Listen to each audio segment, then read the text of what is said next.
Yo les pélos, nous sommes le 20 janvier 2026 et ce mois de janvier nous réserve encore pas mal de surprises du côté de l'Olympique Lyonnais.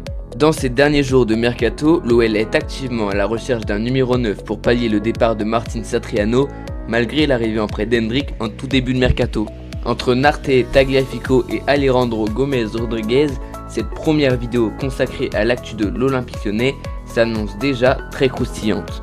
Arrivé à l'OL en début de semaine, Noah Narte s'est engagé avec le club jusqu'en juin 2030 pour un montant de 7,5 millions d'euros, plus 2 millions d'euros de bonus.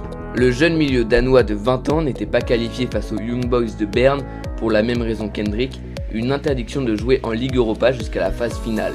Noah Narte est un milieu polyvalent, capable d'évoluer en 6, 8 ou 10, mais aussi sur les ailes, à droite comme à gauche. Il a toutefois une préférence pour le côté gauche et le poste de numéro 8, comme il l'a précisé sur OL Play lors de son interview. C'est un joueur à très fort potentiel, performant dans les courses progressives et les duels offensifs gagnés. Il se montre également très décisif, 7 buts et 3 passes décisives sur les 6 premiers mois de la saison.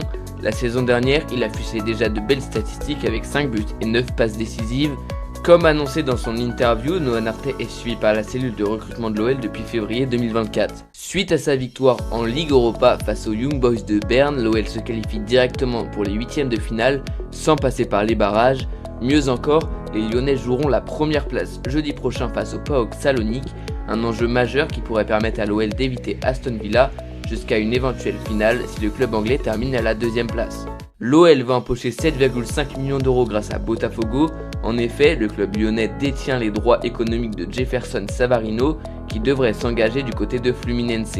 L'OL avait acquis ses droits pour 7,6 millions d'euros en janvier 2024.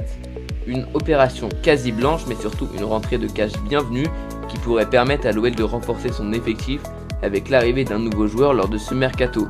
Touché à la cheville ce jeudi soir face aux Young Boys de Berne et sorti à la pause avant de quitter le stade avec une botte au pied, le verdict est tombé pour Nicolas Tagliafico. Le latéral argentin souffre d'une légère entorse qui devrait l'éloigner des terrains pendant environ un mois.